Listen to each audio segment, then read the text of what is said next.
When a woman decides to walk away, she never does it spontaneously. In her head, the script is already written. She has replayed it hundreds of times while washing dishes or riding in a taxi, curating arguments against which she believes you will have no defense. And in this script, you have been assigned a very specific role. She is calculating on your reaction. More than that, she is banking on it. She is waiting for the long text messages. She is waiting for the drunk calls. She is waiting for the emotional chaos. Every single one of her nerve endings is tuned to your resistance because it is precisely your begging that is supposed to become the foundation upon which she builds her new, free life without guilt. Her decision to leave you is the final act of a play she has been rehearsing for weeks, and your predictable hysteria is exactly the finale she needs. It is fuel for her confidence. It is proof to herself, to her friends, and to her mother that she made the right choice. Your tears and shouting become her best alibi, allowing her to tell everyone, "See, I told you he was unstable. I was just saving myself." Your chaos is her peace of mind. But what happens when you refuse to play this role? What happens in her psyche when, instead of drama, you give her silence? You give her absolute, icy calm and you preserve your own dignity. You starve her of the expected emotional supply, leaving her alone with a hollow void where there is neither your aggression nor your weakness to latch onto. This response doesn't just surprise her. It triggers a powerful psychological process that shatters her defenses. Instead of running away from you, she suddenly stops and begins to peer into this darkness, trying to understand why the script went off the rails and who actually lost in this situation. Most men will never see this because they are too busy humiliating themselves for a second chance. They waste precious energy banging on a locked door, never suspecting that the key to it lies not in persistence, but in total detachment. But today, we will break down step by step what a woman actually feels when you walk away with dignity, and why this is the strongest move you can possibly make. To understand the power of silence, you first have to understand what she was preparing for. Immediately after the breakup, her mind is a besieged fortress. She spent months building walls of justification, methodically rewriting the history of your relationship, erasing the good, and examining every one of your flaws under a microscope. These walls are built with bricks of late-night rumination, conversations with friends who nodded and said, "You deserve better," and a mental highlight reel of your worst moments. It was a cold war in her head where you were declared the aggressor long before the first shot was fired, and now she sits in the bunker, waiting for the bombardment. In her head, you are the desperate ex. She expects you to storm her boundaries, pleading, demanding answers, posting sad stories, or trying to manipulate her through mutual friends. She physically needs your breakdown like she needs air, because it is exactly what transforms her cruelty into necessary self-defense.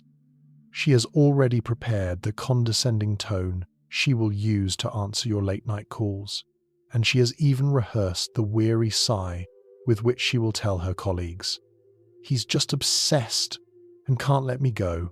Every such action validates her decision. Your panic confirms her theory. You are emotionally unstable, you are dependent, you are weak. In her eyes, you are a sinking ship trying to drag her to the bottom, and this gives her the full moral right to cut the ropes without pity. You are handing her the justification for her actions on a silver platter. But imagine a different ending. The words are spoken, the door closes, and silence follows. Not an angry, resentful silence. Not a performative ignoring, but a calm, dignified retreat into the shadows.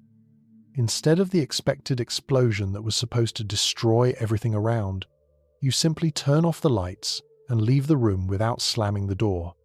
You don't block her in a fit of hysteria, but you don't write either. You don't post quotes about betrayal. You simply accept reality with a frightening calmness, transforming from the understandable ex into an unpredictable stranger. You don't become the enemy. You become a fog, something that cannot be grasped, cannot be blamed, and cannot be fought. This is called a pattern interrupt. Her brain, her emotions, everything was ready for a battle, for a chase.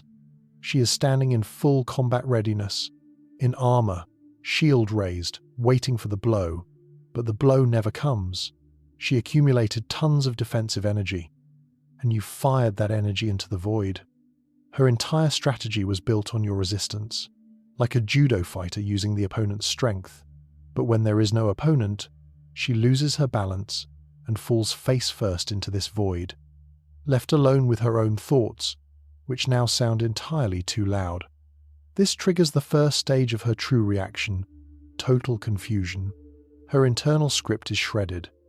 The actor who was supposed to play the pathetic beggar didn't walk onto the stage, and the prompter is silent. She is left alone in an empty theatre where the spotlights are dying out, and this sensation is more disorienting than any scream. Imagine a boxer stepping into the ring, pumped with adrenaline, winding up for the knockout punch, only to discover the opponent simply took off his gloves and went home to drink coffee. The absence of resistance is the most alarming feeling for the psyche in this moment, because the brain has nothing to latch onto, no one to blame, and no one to fight. The energy of the conflict has nowhere to spill out, and by the laws of physics, it ricochets back into her, turning from righteous anger into corrosive anxiety. She remains one-on-one with the reality of her choice, and this reality suddenly seems frighteningly cold without the fire of your emotions. At first, especially if she has an avoidant attachment style, she might exhale, "Phew, thank God he's not bothering me, I'm free." But this is a trap that almost everyone falls into. The avoidant personality type operates on a strategy of running from a threat. They vitally need to feel pressure to justify their distance. They need to push off against you to feel their own boundaries. But it is impossible to push off against a void, you just lose your balance and fall. Your neediness is the fuel for her independence engine. But if there is no threat, if no one is chasing, her defense mechanisms become useless, like an umbrella in a desert, and she starts feeling not freedom, but uselessness. For women with an anxious attachment type, this is a catastrophe comparable to a train wreck. Their exit strategy was built on managing your reaction, on the certainty that you would be the backup airfield while she flies in the clouds. And now? Why isn't he calling? Does he not care? Did I mean so little to him that he crossed me out in one day? Her self-esteem, which was supposed to soar at the expense of your humiliation, begins to plummet. She starts checking the connection, refreshing messengers, thinking the message just didn't go through, because it's impossible that you let her go so easily. Instead of answers, questions appear that sting the most. Maybe he already had someone. Maybe he wanted to leave himself, and I just made it easier for him. You created a vacuum, a terrifying radio silence, and nature, like the female psyche, abhors a vacuum. And her own doubts, fears, and most importantly, fantasies about your new, happy life without her will begin to fill this void. And here we come to the stage that almost all experts stay silent about. This is the phase of aggressive testing, or the sonar trap. When her confusion from your silence peaks, and you still haven't reached out, her ego begins to sound the alarm. She vitally needs to verify that you still belong to her. Psychologists call this an extinction burst, the last flare of activity before a habit or expectation finally dies. She might try to provoke you using the most ridiculous excuses, a sudden text that you forgot an old t-shirt at her place, a demand to return a debt of $500, or a sharp, accusatory phrase shouted into the void, like, "I knew you never loved me." In reality, she doesn't need that t-shirt, and she couldn't care less about the money she needs, the emotional currency you used to hand out so generously. Many men break right here, mistakenly thinking, "She's angry. That means she has feelings. I need to explain myself immediately." Stop. Breathe. Understand this, it is a trap set by her subconscious. This is not an attempt at dialogue or reconciliation. This is the principle of a submarine sonar. She sends a sound pulse into the darkness to check if there is a living, suffering body down in the depths that will reflect the signal. If you respond emotionally, start making excuses, or get aggressive, you reflect the signal. Her radar will satisfyingly ping, "Target confirmed, he is still on the hook, I can relax." She will get her dose of validation, calm down, and pull away again with a light heart, knowing you aren't going anywhere. But if you ignore this pulse, or answer with icy, polite detachment, only regarding the business at hand, her sonar will show a terrifying void. The signal went into the abyss and did not return, confirming that the emotional umbilical cord feeding her ego has been cut. And that is when the true, primal fear of loss will cover her like a wave, forcing her to realize her actions have irreversible consequences. She will understand that there is no one left in the darkness. You aren't playing the silence game to manipulate her. You are simply living your life, a life in which she no longer has a place. It is precisely this icy calm that brings us to the next fundamental level of understanding female psychology.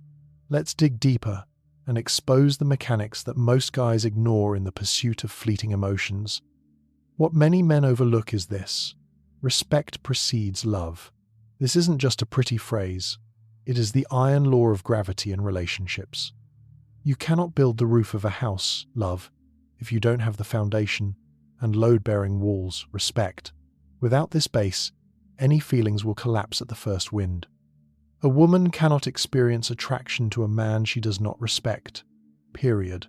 Desire cannot be begged for, prayed for, or bargained for. With logical arguments, it is born only where there is strength of character. Pity is the killer of passion. It is the feeling we have for a wounded puppy or a crying child. But people don't sleep with children or animals, and they don't build futures with them. When a woman starts pitying a man, she instinctively strikes him from the category of mate and moves him to the category of dependent. When you crawl at her feet, you are screaming that you have no backbone, and this scream drowns out any of your past merits. In that moment, in her eyes, you transform into a frightened child, lost in a supermarket looking for mummy to comfort him. But no woman wants to be her man's mother. Your self-esteem depends entirely on her approval, and this places an unbearable burden of responsibility for your happiness on her shoulders, a burden she wants to run from even faster, so she isn't blamed for your suffering. This is fundamentally unattractive on a biological level, because it contradicts the evolutionary task of finding a strong partner capable of providing safety, not demanding it. But when you walk away with dignity, you broadcast a strength that is both frightening and mesmerizing. This is the stance of secure attachment, a rare quality in the modern world of neurotics. Imagine the captain of a ship in a storm. The crew is panicking, waves are crashing against the hull, the wind is tearing the sails. If the captain starts running around the deck, tearing his hair out and screaming, "We're all going to die," the ship is doomed because the leader's panic instantly paralyzes the crew. In such chaos, a woman feels unsafe, and a lack of safety kills trust. But if he stands at the helm, calm and focused, even if his insides are knotted with tension, it commands awe. He becomes the only point of stability in the chaos. He isn't emotionless. He isn't a robot. He simply governs himself because he knows the ship's survival depends on his calm. It is precisely this ability to be an emotional container that can withstand a blow and not shatter that is the ultimate male aphrodisiac. This is exactly how she sees you when you choose peace instead of war. You become the captain of your own ship, continuing on course even after losing a passenger. You start working on yourself not for show, so she sees your stories, but in substance, a strict regimen, immersion in work, exercise until you drop, hygiene of your thoughts. You stop looking for salvation in her and find it in discipline. You send a powerful non-verbal signal. I respect myself even when I am in pain, and my life is too valuable to put on pause. Women possess a feral, almost mystical instinct for these things. They can smell the difference between a facade and a real backbone from a mile away. You cannot build a relationship on pity or pleas that is sand that will wash away with the first rain. But on respect, you can build a fortress. As soon as respect is restored, in the ensuing silence, seeds of regret begin to sprout. And this process is as irreversible as gravity. You create a contrast her mind cannot ignore. The guy she dumped was predictable, understandable, and emotionally exhausted. He was part of a dying relationship. The man who is now living his life, handling his business, and not seeking a meeting, he is an absolute mystery, a black box. Between her frozen memory of you and reality, a giant chasm appears, which her imagination begins to fill with the most incredible scenarios of your success. She starts to suspect that this new, powerful energy is directed at someone else, and the thought that another woman might get the best version of you becomes unbearable torture for her ego. Her internal monologue shifts from a confident, "I saved myself," to an anxious, "Did I make a mistake?" Instead of remembering the arguments and the domestic grind, she falls into the trap of a quirk of our psyche known as the fading affect bias. The brain, protecting itself from stress, erases bad memories faster than good ones. Thanks to this property of memory, the negativity evaporates, and she starts remembering how you laughed in the car on the way to the sea, how you looked at her in the mornings, and how safe it felt with you. Emotional amnesia works against her. Minor irritants disappear, leaving only a gaping, cold hole where your warm, unconditional support used to be.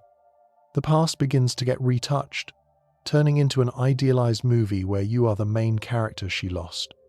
Here, the ruthless scarcity principle comes into play. This is the economics of relationships. We only value what is limited, rare, or inaccessible. While you were chasing her, your value in her internal market was zero, because supply exceeded demand by 100 times. You were an available resource, like free water in a cooler that no one notices. But by going into silence, you abruptly removed yourself from circulation, creating an artificial crisis. Your attention, which used to flow like a river, has turned into precious drops of water in a desert that suddenly must be fought for. You became a scarcity, an elite asset to which access is closed. You stopped being a read book gathering dust on the shelf and became a mystery again, an unwritten chapter whose content she is now insanely desperate to know. She suddenly realizes with horror that she threw away the key to this book herself, and the door back might be locked forever. Psychologists call this reactance, a sharp, itching desire to regain what has been taken away or forbidden. Your sincere, I emphasize, sincere well-being without her is a punch to the gut of her ego and a powerful aphrodisiac acting on the subcortex. She was used to thinking she was the sun of your universe, and without her, you would go dark. But she sees the opposite. You are the source of your own happiness, not her, and your light is burning even brighter. This destroys her narcissistic fantasy of her own irreplaceability. This is the phoenix effect. You rose from the ashes, not as the same person who could be pulled by strings, but as a renewed, stronger version she now has to reach up to. She understands the bitter irony. By leaving, she didn't destroy you. She merely dropped the ballast, allowing you to soar to a height where she can no longer reach you. But here is the main plot twist, without which everything said above is just theory. The most important truth you must burn into your brain. All this strategy, this entire peaceful breakup, will fail miserably if your only goal is cheap manipulation to get her back. Women are natural lie detectors tuned to the frequency of your neediness. If you stay silent, gritting your teeth, just so she will text you, she will feel it on an energetic level, even from the other side of the city. Your silence will radiate sticky anticipation, and anticipation always kills attraction. If you go to the gym to post a bicep photo specifically for her, it is fake, and she will see not strength, but a scream for attention. It is just a masked, cowardly form of the same chase, where you are trying to buy her interest, just with a different currency. You are building Potemkin villages of your success, behind the facade of which lies the same ruin and dependency. The only way for this to truly work is to do it for yourself, even if she never, do you hear me, never appears in your life again. The psychological benefits of no contact are necessary for you, not as a lever of pressure, but as an oxygen mask for healing your dopamine system. You must go through detoxification from the person who became your drug. Her respect, her sudden regret, her attempts to return these are just side effects. The paradox of detachment, a pleasant bonus, but not the goal of the operation. The real prize in this game is not the woman who already rejected you once. The real prize is you, restored from the ruins. Your goal is to reassemble yourself so that you genuinely do not care whether she comes back or not, because your life has become too interesting and fulfilled without her. This state is called sovereignty of the self, because when you reach the level where her opinion ceases to be the center of your universe and becomes just the opinion of one of 8 billion people, you acquire true, unbreakable power. You stop being a satellite orbiting her planet and become the sun yourself. And it is precisely this kind of man, whole, autonomous, and happy, that is impossible not to respect, and it is precisely this kind of man that is terrifying to lose. If you are going through this hell right now, if you are breaking and want to relapse, do yourself a favor, subscribe to the Psycheria channel right now. We don't whine here. We build a community of men who choose strength over weakness and reality over illusions. And drop the phrase, "I choose growth," in the comments if you are ready to walk this path with dignity and take your life back. See you in the next video.